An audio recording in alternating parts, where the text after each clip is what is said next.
Hello, everybody, and welcome to the Wanna-bes podcast. We're your hosts, Morgan, Luke, and Dreaded. How you doing, guys? So far, so good. I have a broken foot.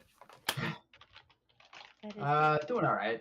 All things considered, ready to review some movies. feel that. I'm right there with you. Well, everybody, if you haven't looked at the title, we're doing a double feature review tonight. So that means we're reviewing two movies, and we're going to be reviewing none other than the Netflix film starring Adam Sandler of Happy Gilmore 2. And then that's going to be a fun one. And then we're going to be diving also into our movie review starring Josh Brolin and Julia Garner, and that is their most recent film, Weapons. So, very opposite of the end, like, vibes, for sure. If you think that's funny, you should hear how we're doing this review as well, because so one of us didn't catch one movie, and one of us kept falling asleep on the other movies, and only one of us saw both of them because they're a responsible movie reviewer. I don't understand, but you know what? It's cool. It's cool. There's, I don't want to die on that hill. It's fine. I tried, man. I tried twice. A for effort. A for effort. F for execution. I got to see both. That's all I have to say. That's why you were the responsible one. Exactly. Let's be honest, Luke. I'm always the responsible one out of the three of us. Yeah. All right. All right, guys, let's go ahead and dive into our first movie review of the evening. And that is actually going to be with Luke and I. We're both going to be discussing Happy Gilmore 2, which I'm sure Dreaded, I'm sure, is going to join in because he's at least seen some of it. How far did you get into your review? How far did you get into it? Or, sorry, your watch. What happened? I don't remember. I need y'all to keep in mind that I was trying to watch these movies, and I was just falling asleep, and then I woke up to another thing playing on Netflix twice now, and I don't remember when I tapped out. I don't remember when. Wow. Damn. Okay. That's surprising. So, Luke. Yeah. Any kind of stats, Morgan? Yeah. Looking at, obviously, we're not going to have any of the box office. You know what? They have not released budget either. That's actually really weird. Let me do a quick Google job and see if somewhere else has it, because my normal source does not have it. Yeah, I'm wondering if they got I don't want to say a blank check, but I feel like Netflix kind of let Adam Sandler do whatever he wants. Certainly what it feels like at certain points in this movie, especially with the amount of cameos that are in here. There's a lot of fucking people in this movie. God, there's so many cameos, and that's the main thing everybody is saying about it. So this one, Netflix actually gave Adam Sandler the budget of $30 million for Happy Gilmore 2, which, if anybody is curious, the budget of the original Happy Gilmore, which came out in 1996, was only $12 million.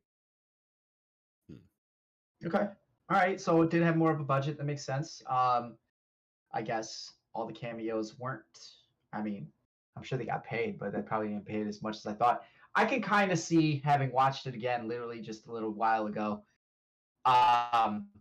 where the budget went, Sure. and I'll get into that later. Are you a fan of the first one? And I think that's a good place for us to start. Were you a Happy Gilmore guy? Yeah, of course. Okay. Of course. I was as well, so I just wanted to make sure, because there's some people out there who just aren't Adam Sandler people. So I don't think I wouldn't have pegged you as one of those, but just figured I'd check. I can understand the Adam Sandler hate from, let's say, 2009 to about now. Okay. I can understand that, because just back in the day, if anybody remembers, he got a massive contract to make movies exclusively for Universal. And that's when, I believe, You Don't Mess with the Zohan came out, Pixels was coming out, Bedtime Stories was coming out. It seemed like every year Adam Sandler put out a movie. And I just know, just from watching reviews online myself at the time, people did not like his movies. So that is a big chunk of time where he was making, in most people's minds, subpar movies. I disagree. I feel like some of them do live up to what Adam Sandler does more than other ones during that time. But like Waterboy, Billy Madison, Happy Gilmore, The Wedding Singer, like from '96 or whatever it was when the first one started to come out up until about, I like You Don't Mess with the Zohan. So I'm gonna say '08 is like the apex of, or the prime of Adam Sandler in those movies. Obviously, Okay. he came out swinging with the classics that I mentioned. But I'm a big fan of Click, You Don't Mess with the Zohan, Anger Management, Mr. Deeds. Like I love those movies too. So I'm definitely a fan, but even I can agree that like there was a time where it was just kind of seemed like you're pumping them out a little too much. But I think that has everything to do with the massive contract that he signed. He literally got signed for, I want to say, like 10 years. So I get it, but I feel like some of it is a little too harsh. And this movie, I'm gonna be honest, I think is one of those examples. But it could just be me, so we'll find out. Okay. Okay. Well, where do you want to start in this review? Is there any particular area? Like, do we want to talk about Adam, or do we want to talk about like the Yeah, cast so first, or like where do you want to dive I'll into it? just say that I'll just say like when it was first announced, I remember thinking like, why? Like I don't never really saw the point. And then as it was starting to ramp Same. up and seeing that they got, I think it's Michael McDonald back, and obviously Adam's coming back, and I forget her name that plays his wife Virginia comes back, and like the core people were coming back. I was expecting something a little different. I thought this was going to continue the rivalry between Shooter and Happy. It doesn't do that, which kind of rubbed me the wrong way because I'm gonna be honest, we're not there yet. But the ending of the movie, I'm not the biggest fan of either. Like once it gets into the weird golf, that's when I was like, all right, I'm out. But everything leading up until that, I'm very much a fan of. It's got everything that I expect. I mean, Adam Sandler is in like perfect form for me. Like he's still charming, he's still goofy, he's still making the same jokes.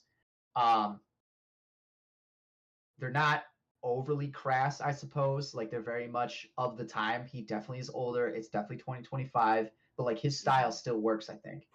We get Uh callbacks to like the old humor. Like like there's parts where they kind of yeah. like they bring it up, but they're like, hey, we don't say that stuff now. Like I they kind of make fun of the fact that we don't use the same humor as back then, which was kind of right. in a weird way nostalgic in a fun but also a little more tasteful way. Well, I'm gonna be honest, in the current state of not just the world, but like maybe if you're a fan of these movies, I think it maybe like, I don't know. This felt like the perfect movie to come out right now. Like you just need a movie that's just kind of silly and makes you feel good. That's, to me, that's exactly what this does. Um, but I was curious to see like, okay, so what exactly is gonna bring Happy into the fold? And the only thing I don't like in the beginning is the fact that they do give him a tragic story to go with, where I'm like, I don't know if I necessarily need that. It seems a little forced. Like the fact that the whole reason why he's golfing is because he wants to put his kid through school. Perfect. Like that's great. Um, but they set it up with all the flashbacks of like he's actually pretty dominant in his time when he's golfing, and then like an accident happens and he just falls off the deep end. And I was like, man, we're doing that again. We're taking another like hero character and just flushed him down the toilet so he has to rise back up. Like, I guess I get it. It does work, but it's a trope that I'm a little tired of. How did you feel about it? Um, kind of the same. Like I don't mind it. I do really like the authenticity we have with Adam and his daughter. So with Gilmore rather and his daughter Vienna. And it felt very natural. And that's because obviously it is natural. Like that is Mm-hmm. Adam's actual daughter. We have both of his daughters in this film actually, Yeah, his son. and yeah, yeah, those sons. I'll get to them. Wow, Hmm. they were not needed. um, Before you continue, I want to just shout out Game Freakness. Not sure if you see my YouTube channel, but I rewrote Happy Gilmore 2 in my head, and I didn't like the actual story. Yeah, so real quick, hello to everybody in chat. We do read YouTube chat, and I see that you messaged. Thank you so much for messaging there. But if you want to share your story in one of the chats, please feel free to, and we'll give you our opinions on it. Um, but while you type that up, I really like the idea and the adjustment. I like that Happy's kind of has a reason to go back to golf. It is a bit of a trope, but I feel like if we just went right back picking up where Happy was, but like let's say no death of Virginia, nothing that's caused him to like have his fallout of golf. I feel like this wouldn't have happened. This wouldn't be a film Well, anyone would care about. I guess in the terms of that part of the story, like for me, it would have been just as good if you know, back in 1996, he wins the tournament, he gets the jacket, he gets the money, he gets the house, he gets everything. So he's like fulfilled because he doesn't even want to golf. He's just doing it because like he's good at it and he can make money fast. That's why he's golfing. So if we went from there to him just like riding off that and then like, oh shit, I'm running out of money because I don't do it anymore. Like I gotta put my kids through school. Like that would have been the same for me. And that's Instead no, of that's fair.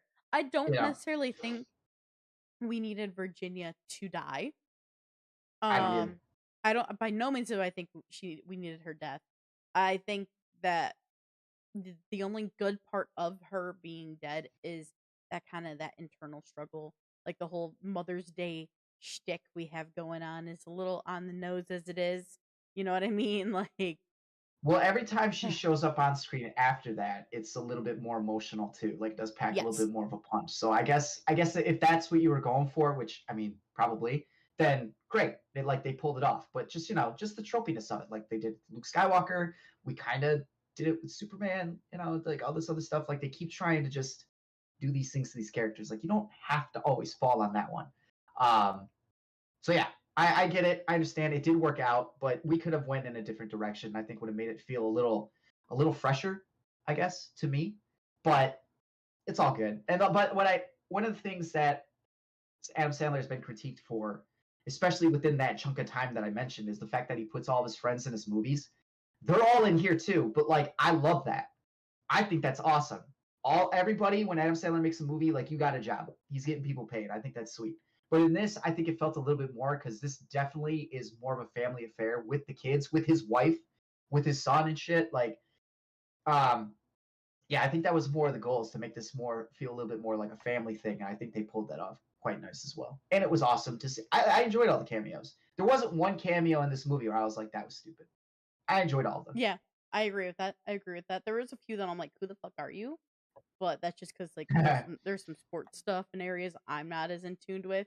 there's So there's some sports stuff, and unless you've seen pretty much every Adam Sandler movie, then there might be somewhere where you're like, I don't know who you are either. But they still put him in there, and it was nice to see familiar faces that I had seen since like, god damn, 1996. I was fucking 4.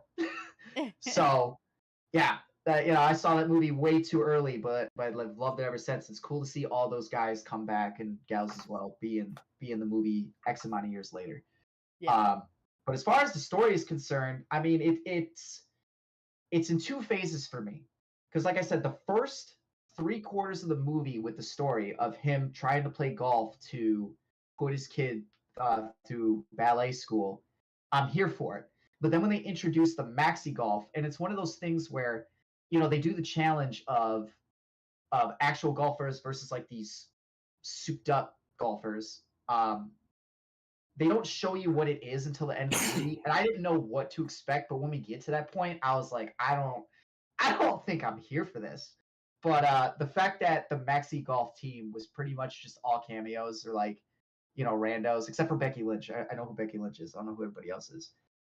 They just like I don't know why they were there. So I'm gonna start with them first and then backtrack because the Maxi Golf team and the Maxi Golf in general just it didn't do it for me. okay, okay. Yeah, that whole maxi golf stuff was crazy, like wild. Yeah, and like there's Whoa, pseudo. I mean, and that's what I meant. Where like, all right, I see where the budget went because the whole budget went into the screen to create this golf and to give 100%. everybody that extra bend, that creepy fucking surreal bend when they're teeing off. I was like, oh, that's haunting. I didn't need to see Haley Joel Osment basically turn all the way around, but I did. Cool. Also, like, hey, that's fucking random. Haley Joel Osment's in this movie. That's fucking sweet. Hold on one second because we have stuff going on in chat. So Game Freakness, guys, it's up to you. Has a video on their YouTube explaining the new story. They rewrote for Happy Gilmore 2 in their head. So if you want, we could watch that and let them know our thoughts. For Game Freakness right now in chat, let me permit you. You are able to send your YouTube link. Give me 1 second. This is going to be one of those things. You can go ahead and put the link in. I will probably get to it after the show, and I'll leave a comment on your video. Yeah, 100%. that's probably what we'll do for the sake of like for our viewers. But we will take a look at it and we will comment on your show or on your. And I appreciate video. the passion. Yes, Appreciate it very much. But with that being said, the dude that like the face off of these two different teams was wild. Yeah. Absolutely wild. What do you think of like I don't know what I don't even know how to explain how I feel about it cuz it was just like at the same there was moments where I was like this is great. This is fucking hilarious to also this is fucking stupid. Like it Well, was that's an Adam Sandler movie, especially no, especially in the 90s. 100%. But like the level of like what they did with this um with this whole like other like league is very interesting. So I guess I'll let you take it away and talk about what you didn't like. Well, it seems kind of not segmented-y. Like it doesn't seem like it's in segments, but there definitely are points where it's like, all right, this like the main plot of the movie is what I just said, but there's also like side quests going on here. Like Happy going to the golf course for the first time and playing like shit. And he's playing with Eric Andre and I'm sorry, I don't know the other two actors' names, but and it's hilarious because I do golf on occasion. On occasion. And I've very much been there. Well, I'll hit the ball. And it is not impressive at all. But the fact that it just got a little bit of air and it went straight, like I do that with my friends on the golf course. It's like, oh fuck, like that's awesome. It actually like went past the fucking 10 foot marker. Great job. Well, fist bumping and shit. Because that's pretty much what this game is. If you actually play it, it's like it's hard, it's annoying, but you do like 1 or 2 good shots and you go, fuck yeah, I'll be here tomorrow. So that part was hilarious to me. And then Happy showing up and hitting everything else. Also, I'm a big fan of the fact that he fucking is drinking out of everything. I love that running gag. The first time he pulls out the cucumber, and does it, I was like, I'm fucking here for it. And then later on, he pulls out the cell phone and does it. I was like, dude, come on. So I get it. Like it's stupid, but that's the kind of stupid that I like. That is hilarious. There's the whole Shooter McGavin kind of arc that he goes through, which again, I thought was going to lead up to a showdown. I thought it was going to be these two going head to head again, which if you watch the post-credit scene or the mid-credit scene, there's a little ticker at the bottom that shows that they do actually golf against each other again, and they're competing in the British Open. So that was pretty cool. I saw that. I didn't see that last time. I saw that the second time today, and I thought that was pretty cool. But the cameos are pretty much where a lot of the humor comes from. It's just these random interactions that Adam Sandler has with these people.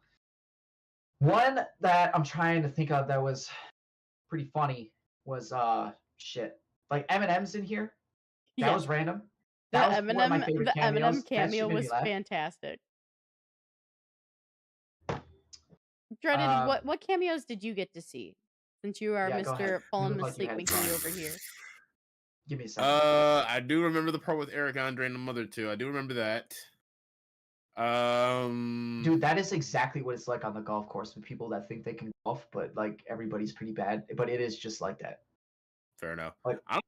Did I get to a cameo? I don't know if I actually did. Andre's a cameo. I guess I got to Eric Andre. When Happy goes back to the clubhouse for the first tournament, and like Travis Kelce is there. For anybody that knows who that is, he's a random waiter. Like he's funny. There's that's what she said joke that is very dumb. I did not like that at all. But I mean, I get what they're doing. I'm glad that dude got put through a table by Travis Kelce. But like, I could have done without that scene. That one felt like it was going on for a little too long. But again, that's kind of what we're here for. And then I think that's Bad Bunny that plays the other server. Like he's hilarious in this movie. He fucking nails everything. There's a scene with him at a batting cage, and he's just like karate kicking like all the fucking balls. That was pretty cool. I dug all the throwbacks. Some of them are definitely forced. Like Chubbs doesn't need a son. That also has a fucking wood hand. That also gets broken in the same way that Happy broke Chubbs' hand in the first I movie. loved that. I loved that cameo so much.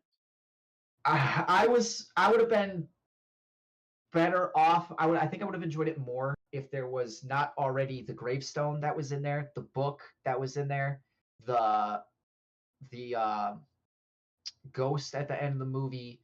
Like I got enough of Carl Weathers' character to where I was like, not everybody like needs a son. Like fucking the dude in the first one that has the nail in his head has a son, and then the jackass guy has a son. I'm like, fucking everybody has fucking kids in this movie. It's killing me. But they were fun. The fact that for anybody that doesn't know who plays, if you've seen the movie, the guy that plays the dude that has the nail in his head son, that's Bogdanovich. He is an NBA player. And that was hilarious to see him duck away from like the old lady because he was like, "Don't hit me, mommy." And he's fucking he goes into the fetal position. Thought that was fun. Didn't need to see him run around with that was a little unsettling. But yeah, I agree with you. There's definitely stuff in here that ranges from like funny to Yeah. okay. You're like, okay, buds, those are a bit of a stretch, but I gotta say, I want to know because I didn't get a chance to ask you about it. How do we like it? I'm trying to find his name. Oh man, what is his name? How do we like? Sorry, how do we like our new caddy? Yeah. Hold on. I'm trying to 2 find his seconds. name and it's driving me crazy. I got it. Oscar. Here we go. Yeah, it's Bad Bunny, right? Yeah, it's Bad Bunny. Yeah, Oscar kind of steals the show for me. Adam Sandler does what he does, but like Oscar kind of steals the show. Yeah. I want to be friends with Oscar. Oscar is a cool dude. Oscar's happy place of absolutely murdering somebody with a bear. I was like, I've had that be my happy place before. I've envisioned someone's death before, for sure. As awful as that sounds, it was very real. Him running up to people in their time of need and asking if you want a breadstick, I was like, that's fucking hilarious.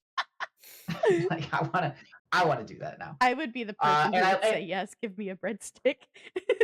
And I love him. I love him at the end too. He plays kind of a pivotal role in the ending, and I think he's great at it. So it was cool to have him there. It was a nice character to see. He is funny. Bad Bunny is funny.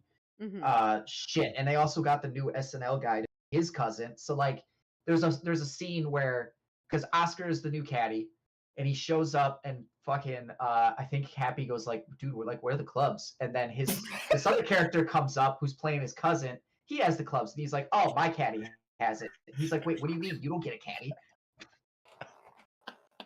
No, we are not watching War of the Worlds. Honestly, I was genuinely waiting. I was waiting for chat to ask when we're watching War of the Worlds. No, listen, I understand. I understand. I appreciate you all. That shit would be fucking hilarious. But no, there's a certain level of fucked up that I gotta get, and I don't want to have alcoholism. So I'm not doing it, man. I'm not doing it. No way. Hey, also while we're at it, we should talk to Game Freak this. No, you guys want to do it? Go for it. No, thank you. Hey, Morgan, you want to review War of the Worlds? Are you wanting to review War of the Worlds, Dreaded? Like, I'm gonna watch it, but I'm not. No, I will watch it, but I have every intention of watching it at some point, but I'm not gonna review it. No fucking way. I have seen enough clips. I don't want to waste my time. Genuinely, I would watch it. I will watch it only specifically for this show.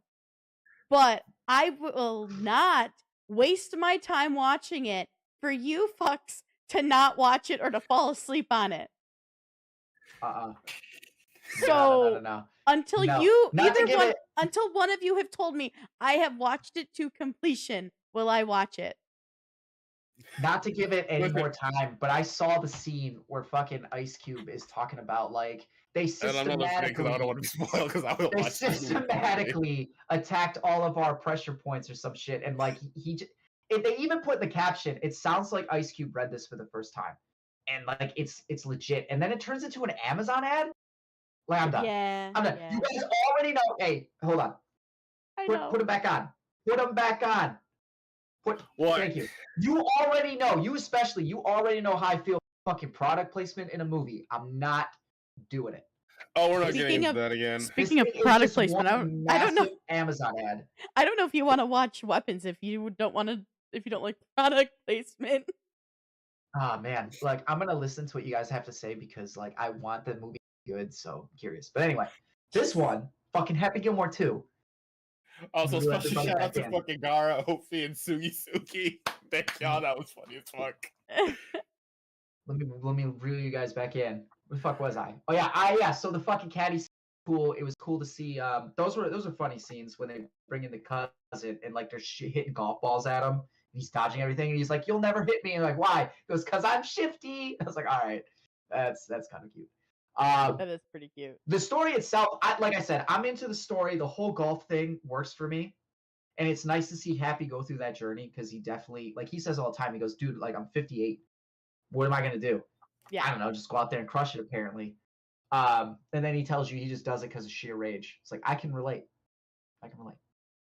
I enjoyed seeing him act with his daughters, both of them. I think his daughters are pretty good actresses in their own right. His wife actually wasn't too bad in the limited screen time that she got. It was nice to see the family get on there. You wanted to talk about the sons, so now's your This chance. okay, it's very quick. My whole thing about the stuff for the Suns is they were just so much. Like there are so many moments where I feel like the parts of the Suns like it could have been better if you didn't have the Suns' insanity. Like I also understand why they are a little insane and why they're a little crazy. Like I do completely get that. Um but it's just I don't know, like I feel like sometimes the how do I want to put this? I feel like the brothers were sometimes a little much that they weren't needed to be in every scene that they were in, if that makes sense. I was a fan because they definitely bring the energy every time they're on screen together, and I can definitely see that family dynamic. You know, being like probably Adam Sandler's like real family dynamic, Mhm. just energetic all the time. I mean, probably I could see it. But I also watch wrestling, and so to see Maxwell Jacob Friedman, the big dude, as Yeah. a son, that was kind of cool to see. And then I watched Shameless, so to see Carl in there was kind of cool. And then like his son is actually in there, which I didn't know, and I don't know who. I don't know if it's an actual family member or not. But what they were asked to do, they crushed it. And I thought it was hilarious. Like they're fucking watching Happy Golf while lifting weights and exercising the whole time. It's like, why? Mm-hmm. Just random as shit. Just fucking random. I thought that was funny.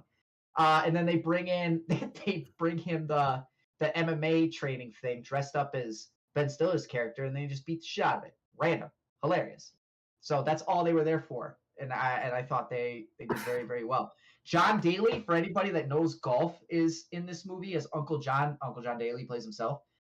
Dude, he is hilarious in this movie. Everything he does is fucking funny. Like from the moment he shows up and he's just chilling in the garage, smoking weed, I assume. It's like what are you doing?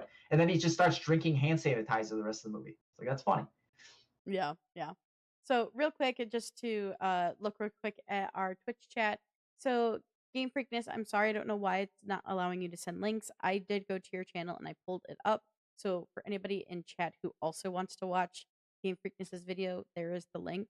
Once again, for Game Freakness, because of how our show is set up, I'm not able to really pull up videos and play audio with ease. So what we're going to do, Luke and I will watch your video as soon as this show is over, and we'll leave a comment for you. But just with how audio is being able to show the video, and how our camera setup works behind the scenes, it's not really easy for me to pull it up and show everybody. Oh yeah, Um, it will mess everything up. yeah, it'll mess everything up, but genuinely, like I will watch it, and as soon as like the show is done, and we will leave you a comment, and it is in chat for anybody else who is interested in clicking on it and watching it as well. But thank you for sharing your video with us. We will happily take a look after the show.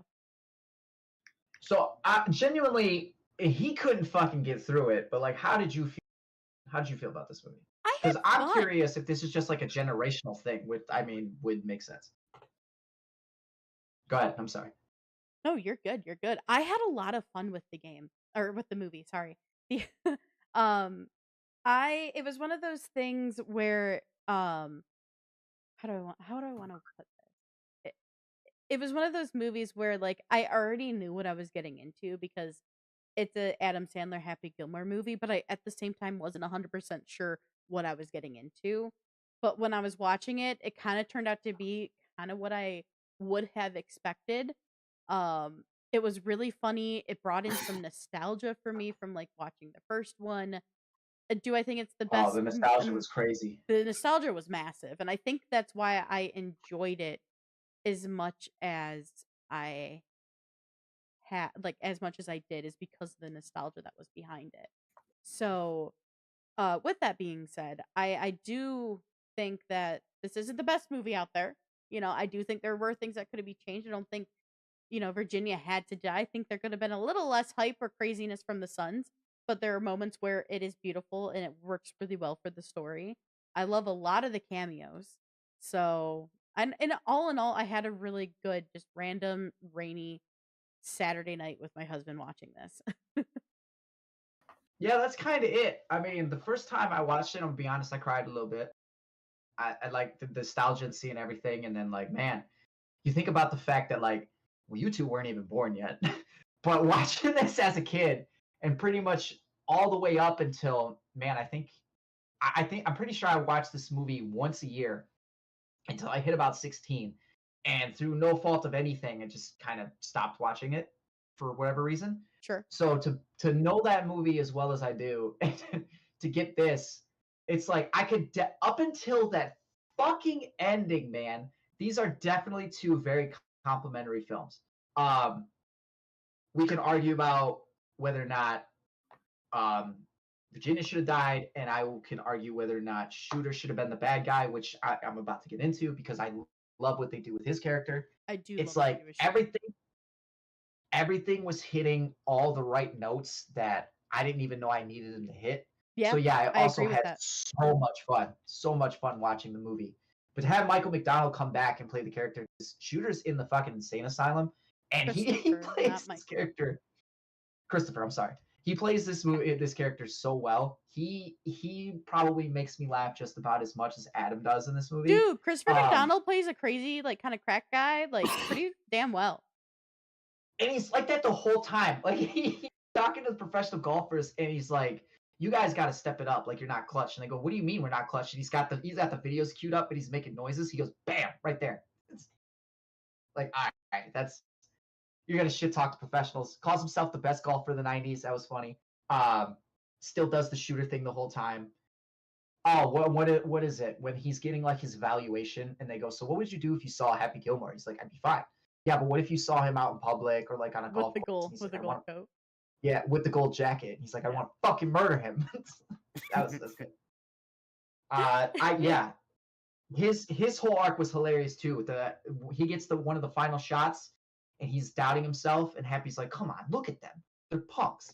Why are you worried about them? Where do they need to go? He's like, they need to go back. Back where? Where do they need to go? He goes back to their shanties. It's like, I'm dead. I'm dead. He fucking said the thing. Their fight was funny too, and they do it in front of the Bob Barker uh, gravestone. Yes. Got me. That got me on every level. He even does the fucking hand show. You guys are great. The graveyard was hilarious with the cameos that they had in there too. The Disney kid that tragically passed away is in there as well. I don't know that kid's name. I'm sorry. Cameron I know Boyce. that was a big deal. He got a little nod in Take it there. regretted. The fucking Mr. Lady is probably still alive in that grave. I like how they just walked off from that one. But that's one of the things that bums me out. But when the movie ends, I'm okay with it because I wanted these two to have that showdown.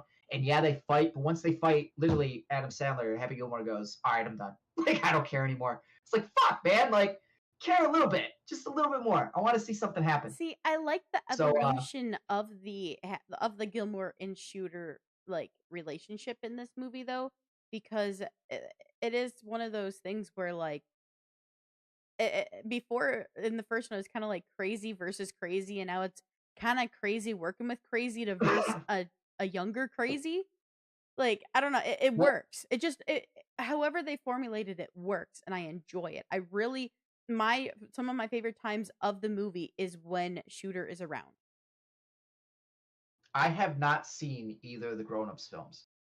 However, the fact that Adam is definitely writing these characters out to have grown because everybody is older, like he definitely understands that, and he's not afraid of it. He is acknowledging time. Everybody's older. You got to learn your lesson. You got to grow. You can't keep doing these things. That's the whole arc of Happy Gilmore in general, from the alcoholism to the depression, all that. Like he's older, his kids are getting older. He's got to do stuff for them. He's got to help them through their things.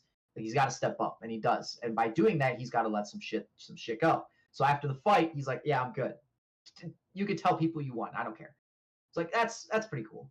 That's Sure. one of those moments, Morgan, where you were saying genuinely beautiful moments in this movie. That is definitely one of them. Yeah. So that was cool to see. Um, Man, I don't really care for the actual villain. He's the stereotypical like tech bro. Um, but like Adam Sandler-ified, so he's a little bit more goofy and not all that entertaining to me. Um, yeah, Yeah, I don't he know wasn't exactly. he was kind of annoying, and I think that's how he's meant to be. But it was just kind of like, okay, bro, you're fucking crazy. Well, I would just want to know the thought process of how they decided on the fact that we're gonna end this movie on yes another golf tournament, but we're gonna introduce this wacky like fucking Mario Golf inspired golf game. Like I don't Yeah. get what that thought process was. The whole emphasis is to not just show that Happy is grown, but also like there's a very pro golf message in here. So I Yes. don't know why they decided to introduce this wacky version to just golf the whole time because it was definitely working. The whole movie, it's working up until that point. Not to beat a dead horse, and I've said it like 5 times, but No, that is I genuinely agree my with only you. problem with this movie. So just to look at chat real quick, we have Game Freakness saying that Happy should have went against Shooter again in the movie, and they could have won a contract to Agreed. play around with the world for the next 10 years and make millions. And he wants to do it so he can afford to pay for his daughter's dance. But he then realized he doesn't want to win because he wouldn't be able to see his kids because he'd be too busy golfing and purposely loses at the end. Um, and then yeah, that's what they say. We definitely Well, they kind of. we'll take a look at your review after the show. I mean, I agree with the beginning. I like that you want them to actually face each other. I agree with that too. But fucking yeah, I don't. And they kind of address that in this movie too, where like yeah, he's on tour. Daughters in France. It's the British Open. He's like, I'm like right next door. I'll come see you. Yeah, yeah. Yeah. Like luckily, So let's be honest. and If he's making millions, like they're gonna golf around the entire world. They're gonna see each other. He's gonna have the money to fly home when the golf championships aren't happening. So yeah. yeah, but yeah, I like it. I like it. So I don't really have anything else. All the cameos were good. I don't want to get into so fucking many, and a lot of the cameos do kind of feel like skits. Yeah, no, That, I like I agree with said, that. Some there's of like them are really side quick. quests. They're really quick come and go too, like just little blips in a way. Yeah, that's it. Adam's just getting people paid. Come in, do something for the camera, and we'll see you later. But they for the most part fit within the confines of the movie, but some of them it's just like we're literally gonna cut away like it's Family Guy, and here's this thing. All right, now back to the action. They're not bad, but they are there. And there's a lot of them. Adam Sandler's great in this movie. His daughters are good in the movie. I think honestly everybody more or less is good in this movie for what they're asked to do. But like you were saying, is it the best movie like as far as the bigger concept of a movie is concerned? No. In fact, I wouldn't even call this the best Adam Sandler movie, but it is pretty funny. It's got all the nostalgia in it, which I am very much here Hmm. for, which is probably why I fucking shed a couple tears the first time I watched it. Like it made me feel like a kid again, which is pretty much what I wanted it to do. It literally made me feel like I was fucking 4 to 5 years old again watching this shit for the first time. It was pretty cool. I like it. I had a good time with it. I love also like just to say one last time, like having um S- Adam Sandler's children in here, I think it just added that level of authenticity for him and his relationship with his daughters, or even because one of the daughters was his buddies um at the AA, like kind of was going to befriend and encourage him at his AA meetings and everything. And there was like a natural charisma there and everything, which even had their cheeky line of like, "Yeah, you kind of remind me of my dad," between those two characters You can see at them the trying end. not to smile at each other too. It was Like cute. It I was was cute. watching it. I was watching. I was like, was this the first take? Did you guys just take this one? Because that's cool. Um, Ben Stiller is hilarious as the fucking counselor that they have, and he's up to the same shtick that he was in the first one. It was cool to see all those characters from the first one they brought back grow too. Like there was the IRS guy, now he's a lawyer. I love the joke. I didn't like that people hated me, so I became a lawyer. And somebody goes, "You don't want people to not like you, so you became a lawyer." Like that, got him. That fixed the Ben problem for Stiller did. sure. Yeah, Ben Stiller's character does the same thing, and I got a fucking uh, a Waterboy reference in here, which I wasn't expecting, but Yeah. that made me happy to see with fucking Ben Stiller's face in the golf ball. Like that was cool. They did a nice little thing by showing damage on that too. That was pretty cool. But yeah, overall, I think this is a good movie. It's not the best movie. You got to know what you're getting into if you're going to watch it. But if you can do that, you will have in my opinion, phenomenal time with this film. I 100% agree with you. Now, with that being said, do we want to rate it? Yes. Do you want to go first, or would Yes, you we do. like me to? No, I'll go first. I'm gonna give it a 7, and a lot of it is very much on the like this movie makes me feel. I just watched, like I said, I watched it a little while ago. It makes me feel very happy. No pun intended. I love watching it. It literally takes me back to watching the original as a kid, and like, man, if he wanted to do this with his other films, I don't think he should, but if he wanted to, like, I'd be here for it if it's gonna come out like this. So yeah, nothing but positive things to say about this film. And I mean, for anybody that does have a problem, I think you are genuinely taking it way too seriously. Um, I'll even admit that there's stuff in it that just isn't very good, but that's not what we're here for. And it could also be generational because our boy fell asleep trying to watch it twice. And I don't know how the fuck you fall asleep watching this, but like, all right, maybe it's just because But this we movie do literally came know out when I was a child. Dreaded never has seen the first Happy Gilmore. Oh my god, you weren't you supposed to? No, It's also on Netflix, dude. it is. Nobody told me that. I just did. Maybe we'll do Well, that you just experiment did. later. We'll see if we can get him to get through the first one and see how he feels about that. But yeah, no, Happy Gilmore 2 definitely gets the positive rating. I am actually All right right. there with you. It is a 7 for me as well. And a lot of that rides off of the nostalgia. I found myself cracking up a lot more than I have in a while. Um, also have in weapons. We're gonna talk about that in a minute. But uh, but like this was a movie that like kind of brought me. It wasn't great. It wasn't a perfect movie, and there's areas that could have been better. But I had so much fun with this, just laughing about some of the cameos. This is a movie that I also it's the type of movie I need to enjoy with someone else. Like if I was just watching it by myself, I don't think I would have been laughing outwardly as much, because like Dan and I were also just like having fun with it, like shooting the shit about the movie or being like, what the fuck, did they really just do that? Did that really just happen on screen right now? So, you know, this for just pure enjoyment and nostalgia and just sitting down wanting to turn your brain off and have a fun time is honestly a 7. If we want to dive into filmmaking and how things look, that's going to obviously lower my rating. However, Happy Gilmore and basically any Adam Sandler movies for the most part are not meant to be looked at a critical film masterpiece eye. So they're just meant Unless for you you to count laugh Uncut and have a Gems. good time. That's why I said most, Let's not count what? all. I said unless you count Uncut Gems. Yeah, he's Or got some legitimate bangers, No, he man, does. He does. in his filmography. He really does. He's definitely been underappreciated, I would say, in his whole career.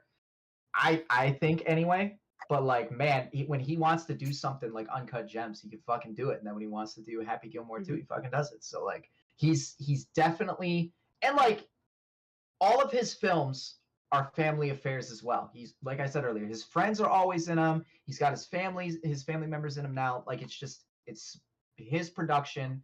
He's got his fucking friends and family there. Everybody's having a good time. I mean, I don't understand. That's why I'm saying I don't understand how you can fall asleep during these. But hey, it is what it is. Well, real quick, just to look at I chat, we do have a comment saying that it was really fun, but I didn't like the main story of them getting surgeries and changing golf and stuff. But it wasn't horrible, and I get where you're coming from with that for sure.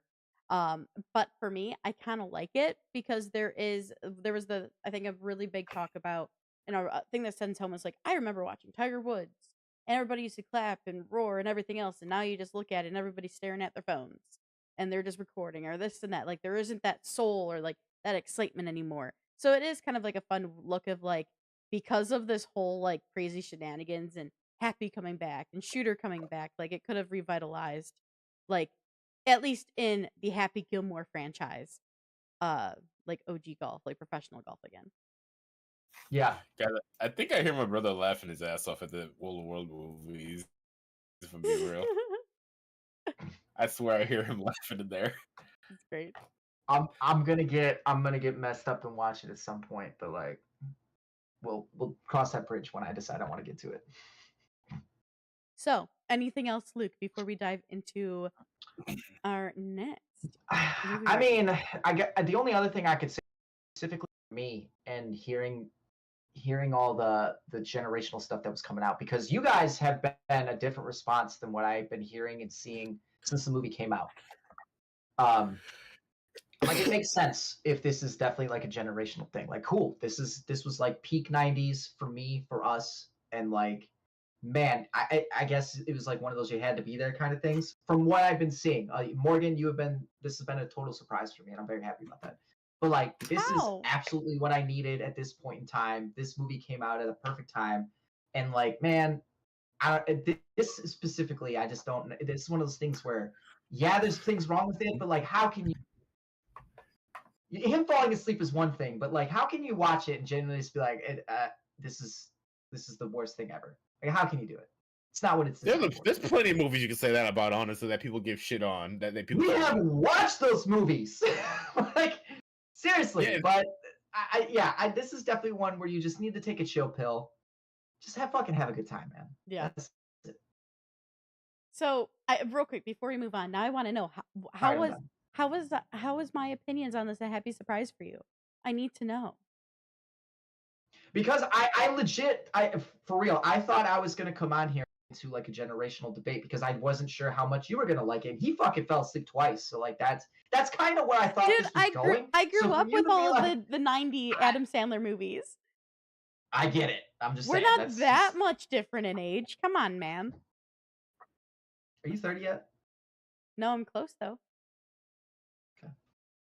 I'm just saying. I'm just saying. I That's the grew up. vibe. Yeah, I have seen I think every single I think I've seen every single Adam Sandler movie there is. yeah. Well, that's because your parents are awesome. But like that's just what I thought because of all the shit that I've been seeing and hearing and talking about it at work and things like that. It's like me and my coworkers, yeah, we're about it. But then like people will be like, oh, how old are you? All right, I guess that kind of makes sense. So I was prepared for that fight. So I'm glad I didn't have to have it. But if that's the case, then great because this movie is awesome. And I maybe had a not for great all the time. right I reasons, had a but lot of fun with it. all of the feels and the nostalgia and just seeing all these characters back on screen again, like I said, it was just perfect.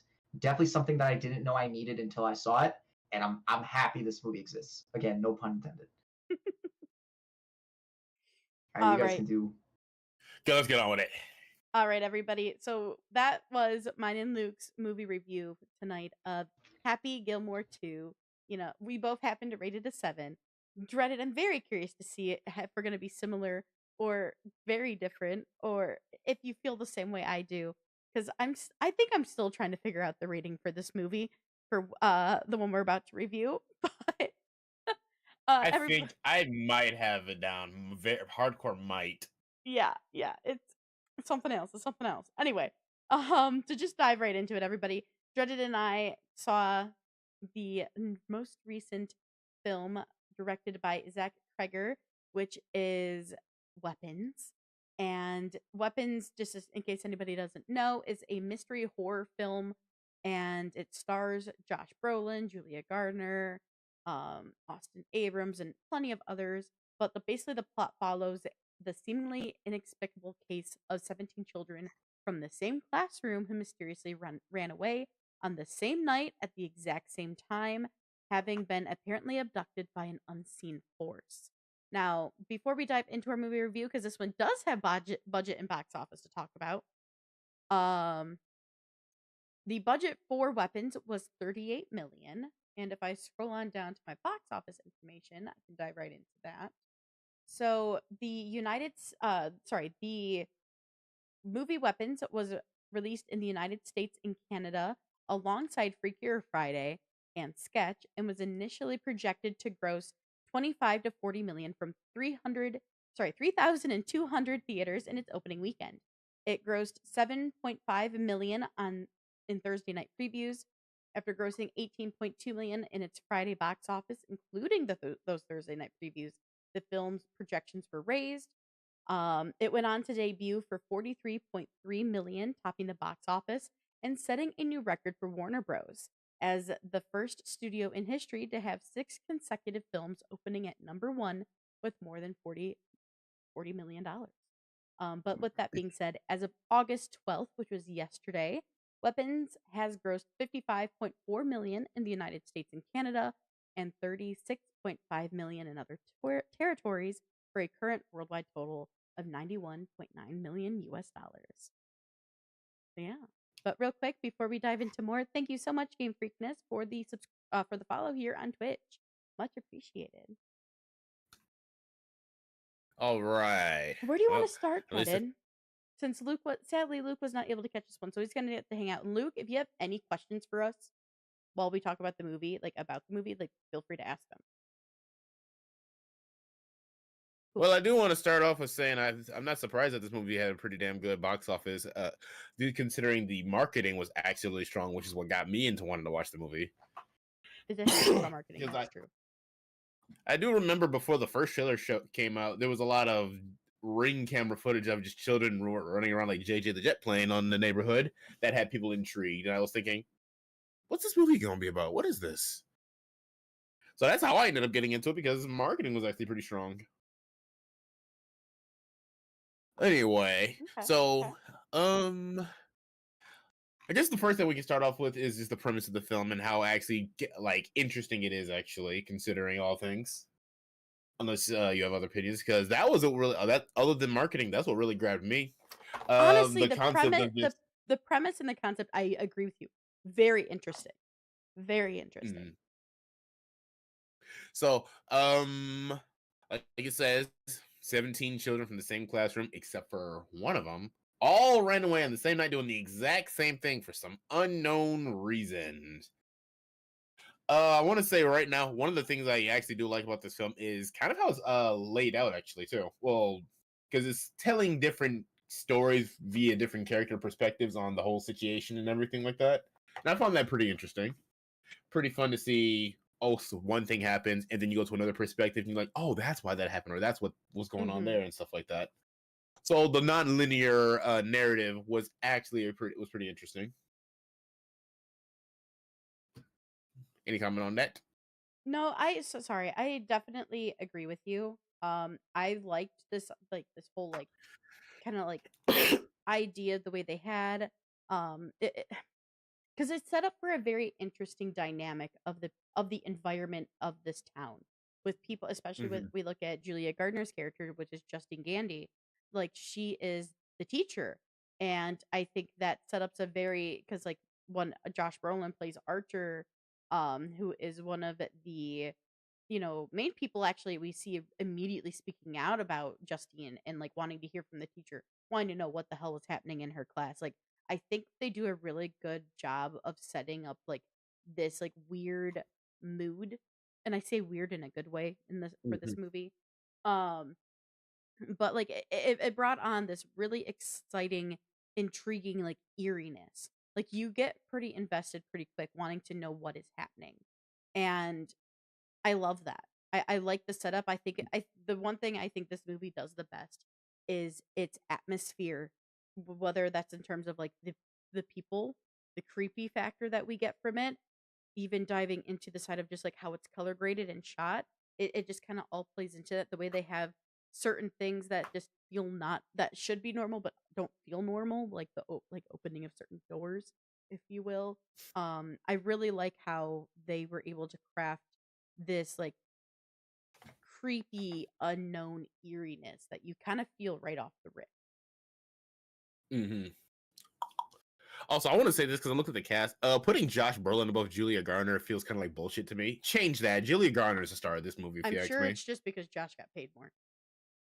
Maybe so. And also, I want to bring up that Thanos, Silver Surfer, and Wong are all in this movie. This is them and different on a different one of the different Earths. Multi- Multiverse of Madness, my friends. Multiverse of Madness. Well, speaking of cast, the cast all do a really good job as well too. Yeah, I think the Everyone cast plays. did phenomenal.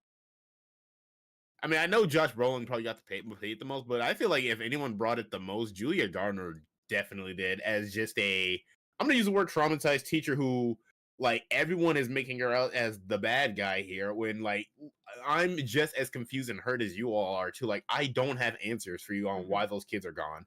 Yeah. She Oh, I do also have something to say plays about that she later plays too. an she does make a lot of choices though that I'm like I kept looking Dan and I kept looking at each other like bitch should not be doing that. Like girl, you are not helping your Yeah, case right now. You need to I understand that you need answers, but you need to chill, honey. Like me and Raven thought the same shit. It was like, come on, lady, really? But everyone does a great job in this film. Carrie Christopher as the one kid who doesn't go missing, Alex. Great performance from that kid, oh, he actually, did too. Really great phenomenal. performance. He did really good Like he because is, he plays this like for anybody who doesn't know, like Alex's character is the only other child who doesn't go missing, and this character gets very quiet and like it has this Mhm, weird air of like uncertainty and like things just feel off with him, but you can't place why until later in the film where you really get to like understand all of mhm. that. But no, I he did a phenomenal job, super good. Josh Brolin does good. I think Josh Brolin does do a really good job, but I do kind of, again, I'm just kind of calling bullshit that he's like top billing of the cast. I'm like, I don't want to say his screen time wasn't that much, but at the same time, I'm like, I don't know if top billing was like good for Josh. Maybe So third. So I really wish that we had actually more time with Josh, with Josh characters and Julia. So with Archer and Justine, I think there could have been a more fun investigative approach they could have taken with those two characters that we didn't get. But that's because of like getting the other plot points and the other like weaving of characters to get to like our final product. All right, I'm not gonna lie. What you just said actually was gonna go into what I don't like about this movie. Okay, let me I hear don't it. know I want to know. okay, literally what you just said. Look, when I was coming into this movie, I think I did have a hope or an expectation for a different kind of movie, and I I didn't did get it. I I did really too. wanted, yeah, I wanted that investigative kind of mystery film where, as the movie goes on, different things come out that paints a different picture into why these kids disappeared or maybe where they went off to.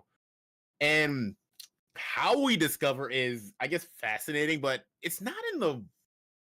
When you watch a mystery film, there's a certain way I like a mystery to like play out, and in this one is more like the characters you want to figure things out aren't figuring things out, but we're figuring things out because of different reasons and stuff like that.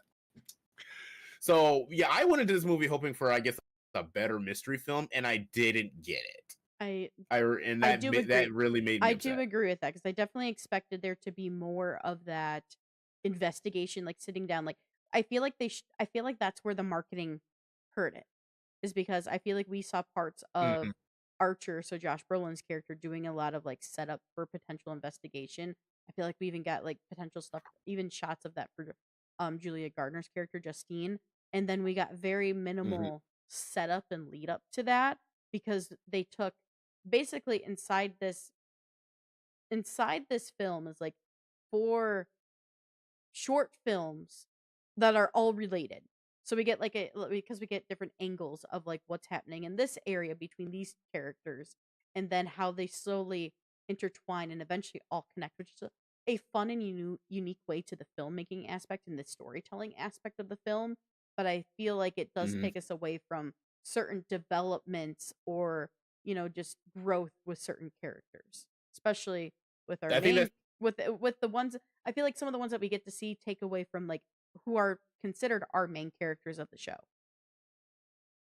yeah. I think what you said is like sums it up perfectly. Hurts the mystery and like the fun of solving the mystery, but really cool for filmmaking reasons actually too. Because I like seeing one perspective and then seeing pretty much the exact same scene in a different perspective, and it feels so natural. Yes. Yeah. Particularly is Archer and Justine's character during a scene during a school like meeting. Actually, that was like I noticed it the best actually. Mhm.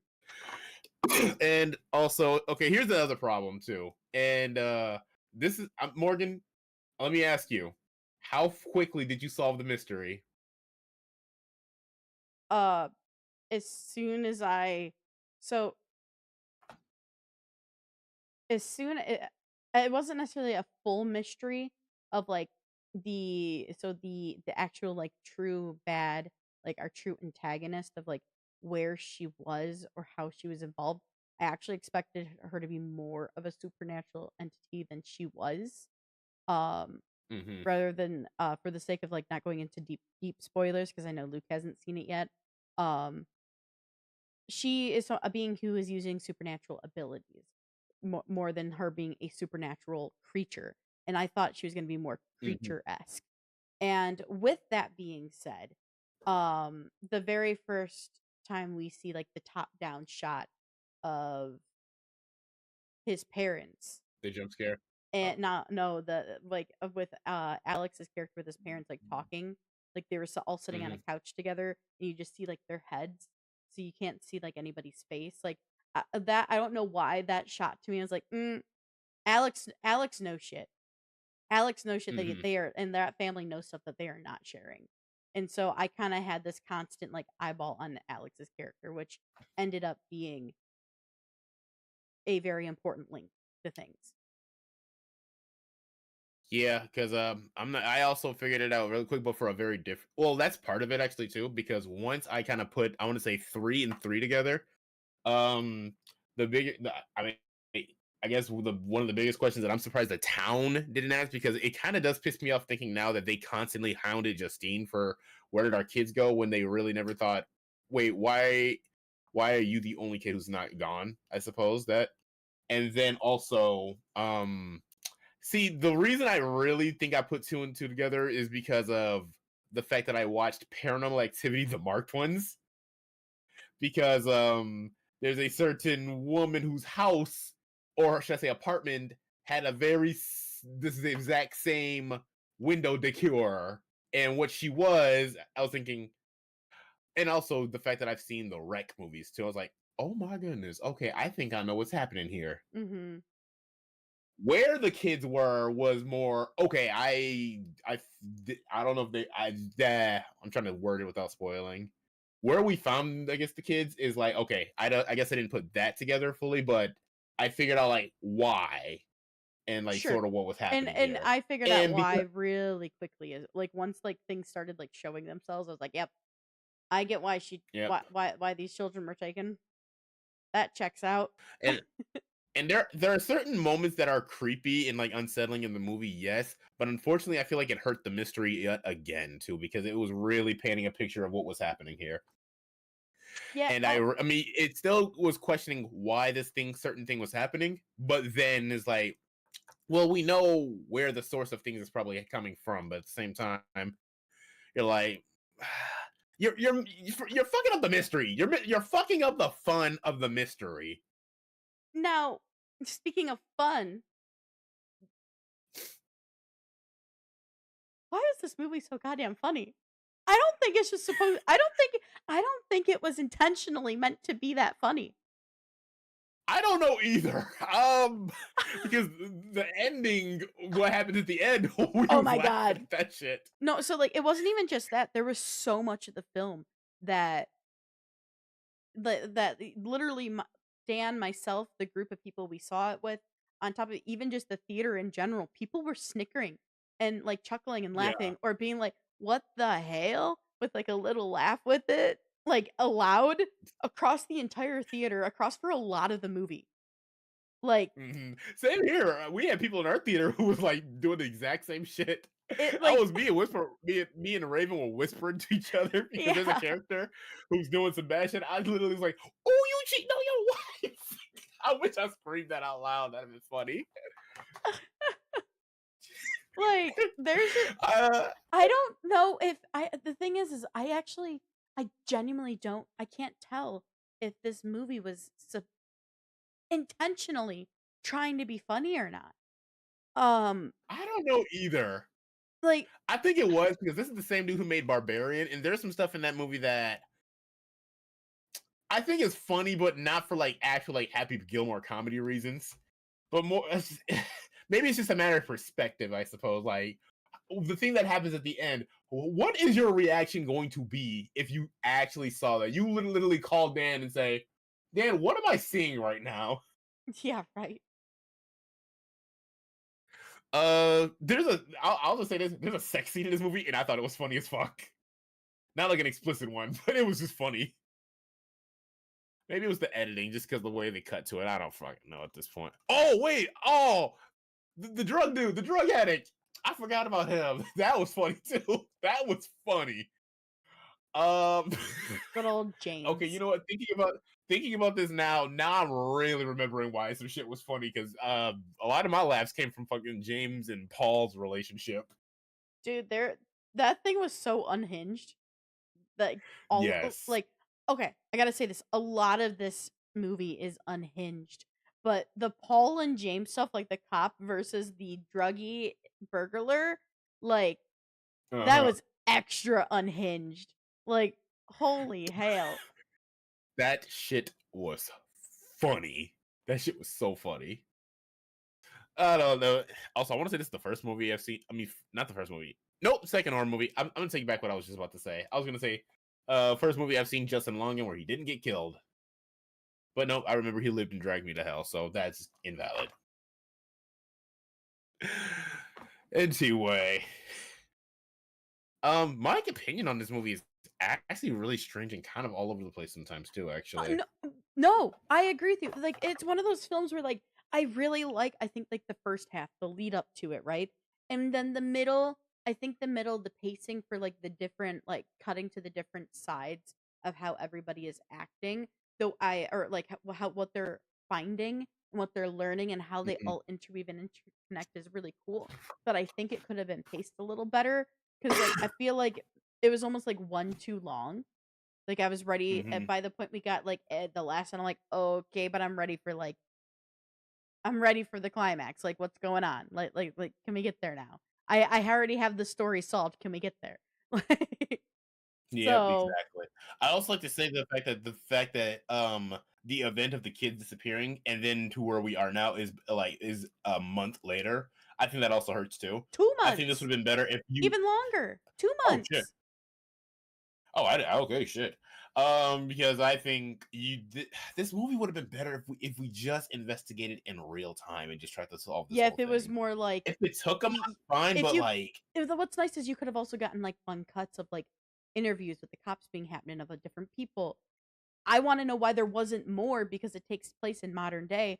How was there not more Ring doorbell footage? Like, did you not go to the houses and knock on everybody's house and be like, "Hi, do you have surveillance? We saw children running this mhm, direction." Like, because like, I feel like there has to be on that strip of road, like, where all the way more. children converged and we're all running as a group. Hmm. There should have I feel like there's somewhere someone has a home surveillance somewhere, or at least it would have made You sense would for there to think. be. But for the sake, obviously, of the plot and, you know, them wanting to not know where they went, it wasn't there. I Yeah, get it. But I don't know. I think I think that's also an issue of where they ended up. I didn't like too because like I'm thinking the same thing. Like, wait, y'all, so you really? I mean, I guess it's. I'm not gonna act like every house in the world is gonna have cameras and ring doorbells and stuff like that because a lot don't. I'm gonna be real with you. So maybe if they were in the different places in whatever city they're in and stuff like that in Pennsylvania, that'd be easier to find them or something like that. But at the same time, something just feels like where they ended up from where they left. I'm like, I'm not saying did you why did it take y'all so long to find, but at the same time, I'm thinking I don't know, man. This weapons is weird. It's I can't. very I weird can't. in both the good It's and the like you bad want to way. say good things, but you criticize it at the exact same time. 100%. I'm. 100%. Oh, it's weird. Like I usually know what I'm gonna say on a review before we jump in and stuff like that, but for this movie, it's like I don't know because for one, I don't want to spoil, but two, like it's just I don't know. This was such a mixed bag. It was very unique because there was so like we have this thing where to get like very very minor spoilery because I feel like I need to say this Hmm. with to explain where I'm going. We have Julia has a weird dream where we get our jump scare of like Yep. this creepy basically Pennywise's girlfriend on the ceiling. And then we get Josh Brolin's character Archer also receives a dream where he's running after his missing son, where he how do I want to put this?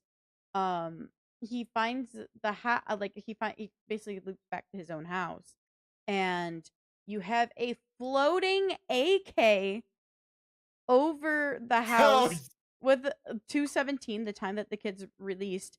And I'm like, I know that the metaphor of weapons is that that she actually the bad person can make these people her yeah. weapons, but and don't get me wrong, do like I will say one thing right now to people: do not go into this genuinely. Go into this movie realizing there's a lot of metaphors. Not everything is meant to be taken extremely literal. It's meant to be very metaphor dense. But with that being said, the freaking weapon, like the gun, floating gun being revealed in like a Stranger Things fashion, the fuck? That was so I weird and left me don't know. it left me wondering about it at the end. I was like, why? Like, was that just for the sake of like, oh, we're gonna put this in here because it's an obvious weapon and links into the name? It was just so weird to me. I don't know. I got nothing for that either. I didn't. I was questioning the same shit. Also, I'm really mad that see, I keep going back to this movie wasn't the mystery film I wanted it to be because the fact that the two had the same dream. Did they even bring that up? Did they even bring that up? Oh, that they had dreams? I think they only yeah, because No. I think So they only started working together when a certain thing happened at the gas station. yeah, the only thing that like to me was like, oh, you could take it. Oh, that Josh is kind of admitting that his character Archer's having dreams is when we get the cut back to like the meeting of the parents and the like the school faculty when the kids are about to go back to school, where he's like he's like I've seen shit that I don't understand, and I think it wasn't so much his I first thought is maybe the footage of his child running away, but I think now it was actually he Mm, had his dream before that meeting. maybe so, because again, this is non-linear. But they never straight up said, "Yeah, I'd have I've to been watch seeing again to shit." like just So oh I don't man, know. I got I don't know either. But yeah, they only start working together after that incident at the gas station, which I did like that scene, and I like how it ended. That was a Like, good damn. that was a good scene. That was Yeah. crazy. I will say like this film does really good at like taking those crazy weird surreal moments and like bringing them to a very nice heightened level. Um this movie is surprisingly fun. It is surprisingly mysterious. It's intriguing yet also frustrating. It's decently paced, but then at the same time also kind of slow. Like it for me, it's constantly like doing this weird yin and yang with one another. Um, Mm, it's serious, but somehow is so funny. hilarious. Like like it is. I think this is the film I have ever been the most conflicted to actually rate because there's a lot of Same. I good, don't know where to land. but then there's a lot of like part of me wants to rate this like at an 8 because of how much I did enjoy it, but then other parts of me thinks, but what about this? Especially like one just as an example, um we get a thing where where they're interviewing Alex, and we later learn, oh, it's Alex's aunt and his dad with him at the interviews. But we know the mom's alive, and there was no mention. She mentions about his dad, why his dad's kind of checked out is like, oh, he's been really ill and everything else lately, where you can't really talk, so I'll be talking for him for now, blah blah blah. But no mention of the mom and where she is. Like there are little gaps that like if we want to go with like looking at like the consistency of the film or like the continuity of the film, it's like, but what about this? And it wasn't there. So that makes Mhm. me then want to retract my rating and like adjust it, and it's just crazy. But it is a fun, And then eerie movie at the same time. I also can't just help but think that this mystery could have been solved in universe way quicker if they really just asked why, why are you the only one not? Because I'm gonna be real with you. The reason I thought of that is because of an episode of Law and Order where certain things were happening to certain people, but there was certain things were happening to other certain people that were sort of similar but not similar. And instead of looking at the similarities between one group, you look at the similarities between the other group and stuff like that, and you realize, oh, this is why this is happening. And I'm thinking, like, okay, I mean, yes, all these cases appear from her classroom. Everyone wants to make her public enemy number one, but like, what about you? Why are you still here? And And I feel like maybe it's like, lightened on Justine, why because he's did a you kid. Maybe. maybe so, but you don't have to question them hardcore, but like go back to the adults and stuff like that. Maybe just check out the house and stuff, everything. Which, Well, they if I did recall, oh check wait, out the actually, that did house. that. I just remember they did. I just remember they did. Okay. So okay, ignore that part because I it's been a little bit since I saw it now. So I actually saw it the night it came out. Oh, very nice. I saw it last night. Oh, okay, okay. But yeah, I'm with you. I don't know where to rate this movie. I really don't, because I can't. I feel like when I first watched it, and I was sort of having a good time. I was thinking maybe the age because I liked it, but then I started thinking about it, and I realized I didn't like certain things. It reminds me of Long Legs, where when I first watched, I had a higher opinion, but when we broke it down, then went lower. But I will say this though, I mean, I was scared in the theater. I ain't gonna lie, because me and Raven, we go to the movie theater, we was watching like this. I got one ear here because I ain't trying to get jump scared and scream. She over here like See, we I watch feel and like we like holding hands and everything. We do yeah. that. We do that. I feel like we got two I will admit that. I feel like we got two jump scares as well that we didn't need, but we just had a jump scare to have jump scares. Um, but I don't Yeah. know. I was really, really hoping that honestly our discussion, our breakdown would help me determine my rating on this, and it hasn't. I'm still very It really torn.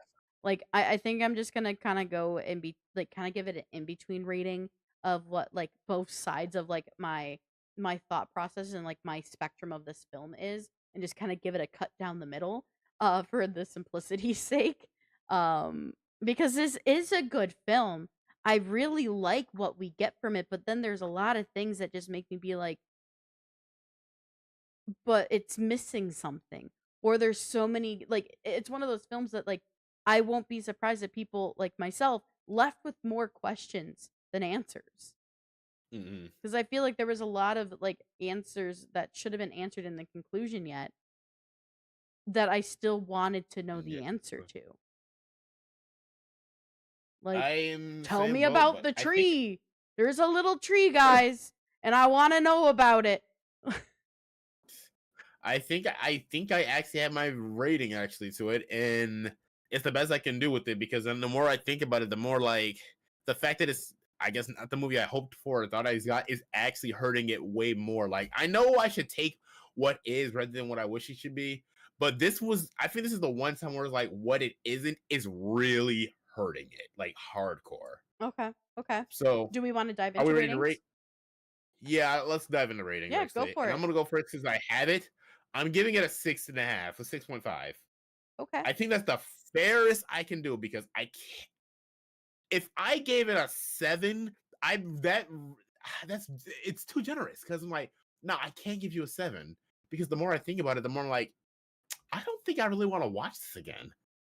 Like, I dead ass unless I was watching with someone, but I don't think I'll revisit this So movie. I really don't. Dan and I had that same conversation last night about this film's rewatchability.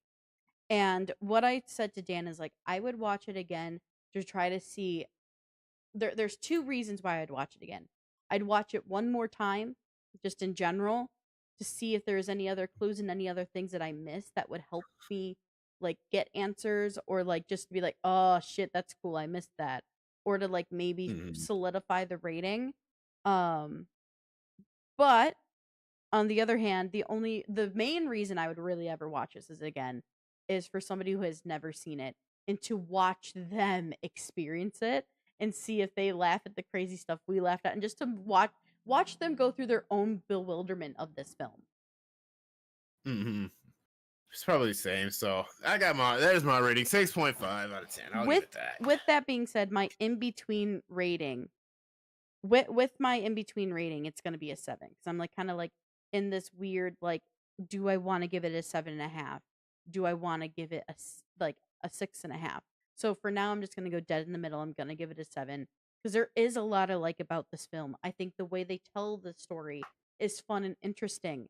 I think this is surprisingly humorous and it's gonna Yeah. get a plus because like that was one thing we talked a lot about and was surprised about how funny this film was. I think the mood and like this eeriness that they give is exciting and it's intriguing. It invites you in to be interested in what this film is going in to be and is. But then there's areas where it falls flat. Like I wanted a little bit more investigation done.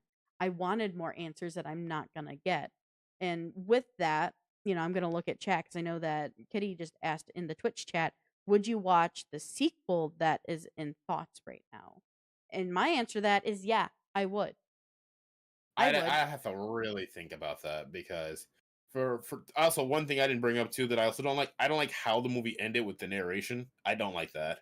I'd rather Mm, have seen these things that's being discussed, not told.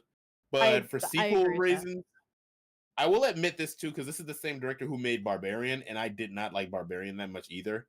So maybe his movies just aren't my cup of tea. And seeing how I feel about weapons, I'm thinking not in theaters. I won't watch it in theaters. That's what I'll do. I'll Okay. watch it when it comes to streaming, but I'm not. I don't think I'd pay money to see another weapons movie. I would. I think it'd be like one of my again like always my Tuesday night where I get it for cheaper. But I would definitely watch this film like a sequel of this film just to see if like what answers we're going to get. Because the way they ended it still felt like the conclusion wasn't completely there. So, Yeah, which is I feel like it's why kind of wrapped up real quickly. that or it's leaving it open for a potential sequel. So, I would watch it. If not for answers, at least for this show, I would watch it. But my my Yeah, my fair my enough. morbid curiosity would have me watching it. Hmm. Oh damn! What the hell was I about to say? Shit. Oh, you see, that says a lot. If I'm really not even willing to go on a cheap night to watch that damn movie too, I'm like, I'll save that money. Yeah. That $5 just is something different. So yeah, that is, and it's really a shame too because I had high hopes for weapons. I really thought weapons could be up there with some of my favorite things I've seen this year. But I'm gonna just say now, and spoiler ahead of our annual ranking, it's not. It really ain't. Yeah. I'm still surprised what my. I mean, I don't think my number one movie is gonna get dethroned. I really don't. But my number two movie is still surprisingly secure. I can't believe that. Honestly, my top 3 right now, it's gonna be hard. Hmm. It's gonna be real hard to I move know my my top top 3. two.